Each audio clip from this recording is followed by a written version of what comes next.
সিআইএসএফের director general পদে কে নিযুক্ত হলেন? সঠিক উত্তরটি হলো রজবিন্দর সিং ভাটি। বিএসএফ এর ডাইরেক্টর জেনারেল পদে কে নিযুক্ত হয়েছে?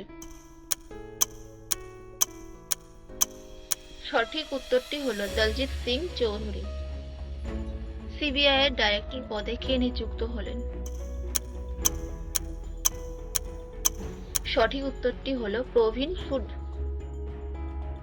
সিআরপিএফ এর ডাইরেক্টর জেনারেল পদে কে নিযুক্ত হলেন? সঠিক উত্তরটি হলো অনিশ দয়াল। বর্তমানে আইটিবিপি ডাইরেক্টর জেনারেল কে? সঠিক উত্তরটি হলো রাহুল রাজ কোত্রা। ভিডিওটা ভালো লাগলে অবশ্যই চ্যানেলটা সাবস্ক্রাইব করুন।